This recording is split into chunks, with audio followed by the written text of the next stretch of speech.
Okay, this is a video for the Sony WM1Z. This is still the flagship for Sony, portable. I think it's been out since 2016, 15, 16. And a lot of people think, 24 karat gold plated copper chassis for 3,000 or 2,500 now is ridiculously unneeded and just ridiculous. And now I've got N8, which I'm going to compare with this because that's why I got this again. This is brand new. That's over this price. That's 3,300 in Japan. And over that is the Low-2-Pa Gold, which I'm getting the English version. Thank you, Music Tech. And that's in Japan. That's over $4,000. So the price of the DAPs is getting nuts. When this was looked at as crazy, it will be looked back at as still crazy, less crazy though. This is the box that comes inside. It's notable that it's the exact same box as the WM1A, which I owned and sold.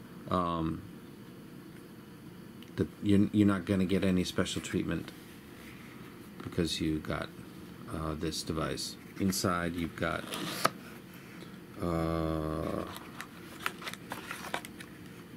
standard proprietary, if that makes any sense. Sony's cable. If you've ever had a Sony Walkman, you know their cable. They still use it. It's not special. It's not thick gauge. It doesn't feel stout. Doesn't have to be, but they don't even try. Like a wrist lanyard or a neck lanyard for a baby of about 1 year old. And you've also got a spare stopper for where you connect to a device like your PC. Take it out. It's quite heavy. I think this is 385. This is maybe about the same or a little heavier than the Canon N8. On the side, you've got your controls. They're slightly recessed, so there's not a lot of chance of accidentally hitting the buttons. They have a lock button on the other side to take care of that if that were to happen anyway. You've got previous, play, pause, next, volume down, volume up, and then you got your power button.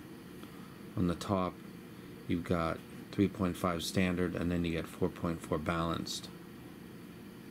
Then you've got your hold button. You can do this to lock the buttons. Don't know where this would be that you might mess with the buttons. Or you can do that, plus in the software you can lock the screen too. So the whole thing is pretty much locked by this master button right here. On the bottom you've got amazingly this is for the lanyard. It's for putting a little hoop thing through, carrying it on your wrist, which I guess I'd get a different one than that. I don't trust that one. If you had the right one, that might be a good idea. At least it wouldn't fall out of your pocket because it'd be strapped to you. Someone would have to rob your arm to rob your WM1Z. Then you've got the stopper for blocking the connection part, and then you've got, this comes with 256 gigs on board, which I love. And inside here you've got a single SD card. You've got a little LED light, so when you put that SD card in, it'll, while it's processing, you get a blinking light. Hit the button, and we are in. Standard, if you've ever seen a Sony WM1A or WM1Z. I had this almost 2 years ago, a year ago, and it didn't have Bluetooth. I swear it didn't, and it does now. So this is an updated firmware for this device. I don't recall it anyway having that. Go into settings.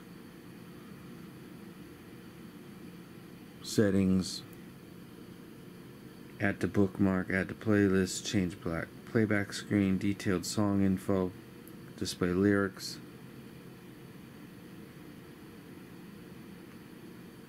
We got pop.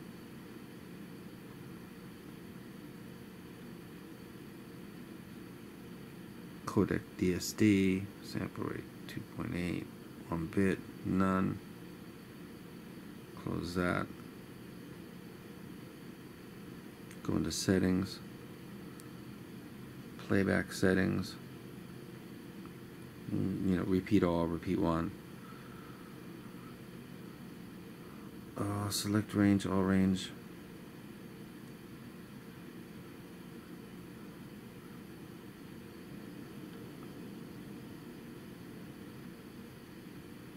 Beep settings. Screen off timer. Disable touch panel when the hold switch is on. So if you select this, then it's all shut down when you hit that button. USB connection settings. Auto activate USB mass storage. I don't think this was part of the firmware that I had before either. So there's some things that seem to be different.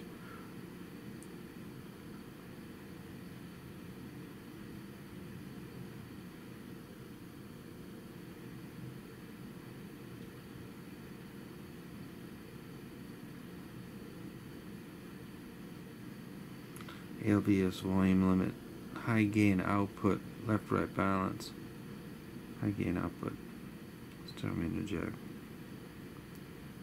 So I can do high gain on either side, which I'm not doing right now.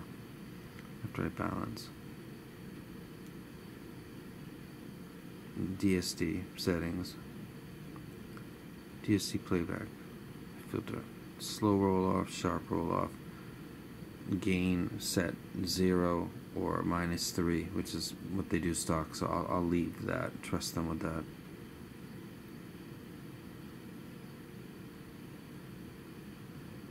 Now if you turn off direct sound, you go into sound settings, and then you've got your EQ that you can adjust, or like a correction software for get noise levels, get a better sound, kind of like a EQ in a way.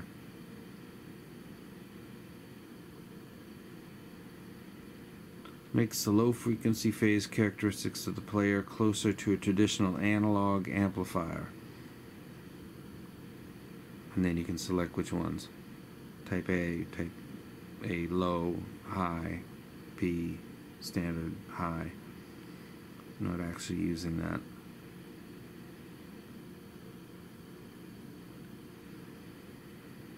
And normalize to keep the volume across all of your music the same. So to get to these, you've actually got to not have direct source. I don't want any DSPs playing, so audio device connection settings. Connect to add audio device. So basically Bluetooth stuff. Unit info. WM1Z. Using 108 gigs of 230.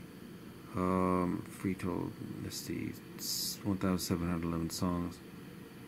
Audio played 12 minutes. This is a new baby right here. So I got this. I've been using this with the File FA7s, and my impressions are a little mixed actually of the FA7.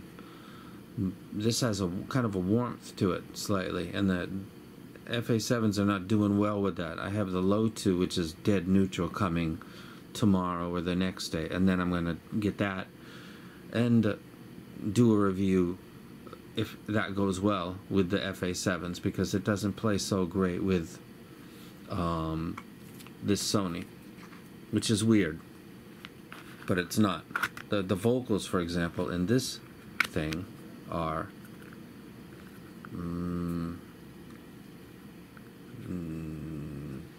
distant.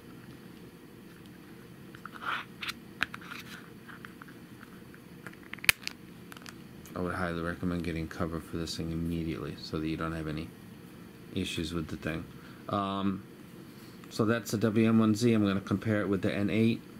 It's a 256 gig. It's got a very nice mature UI. It's got Bluetooth now. I don't recall it had that before. It could. I don't recall that it did. Because some of those filter settings look different than I recall. First impressions with the FA7, not great. So I'm going to use the low 2-power gold, which is really a very pretty much neutral device, and see how that works. So the FA7 should be coming next, and I'll note any differences between this and that.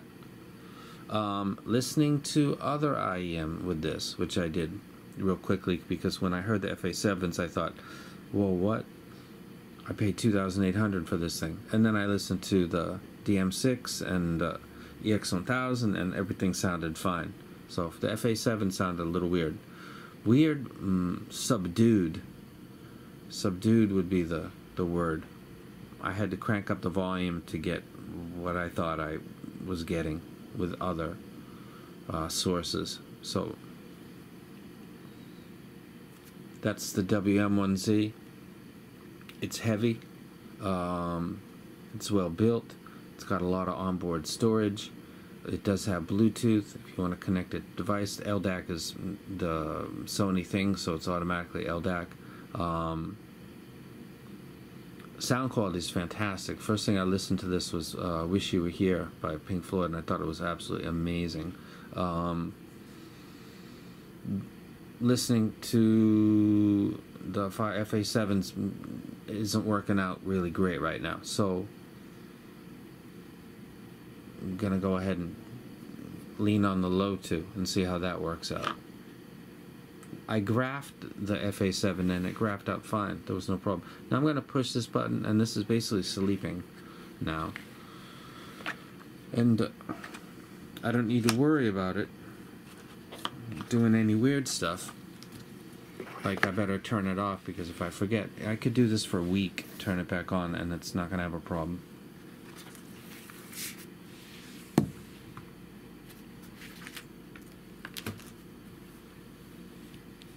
Probably one of the top 5 expensive music players you can buy nowadays. The Hi-Fi Man R2R, the low 2-power gold touch, and maybe low 2-power gold Can N8. WM1Z is probably one of the top 5. It was the most expensive. Now it's still in the top 5. I got 3 of the top 5. Are any of them worth it? No. But that's not what this hobby at this level is about. These are all well known, well measured, and it takes the variable of whether the source is of good quality out of the equation when you're evaluating in-ear monitors or some headphones. Like, he's not playing from a good source, or nobody's going to say that with the WM1Z. It's good, it's solid, it does its job.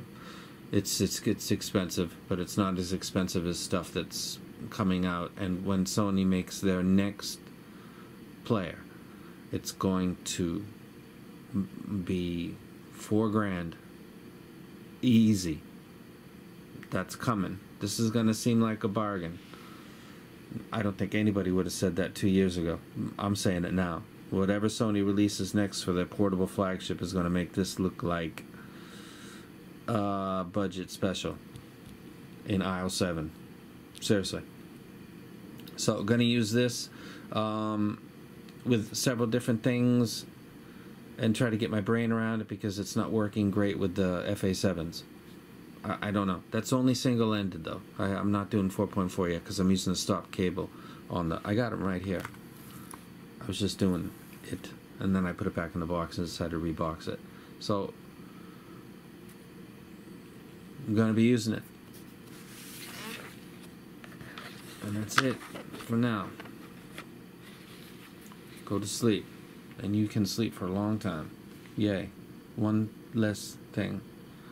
I got 99 problems, but worrying about this thing battery dead because I forgot to turn it off is not one.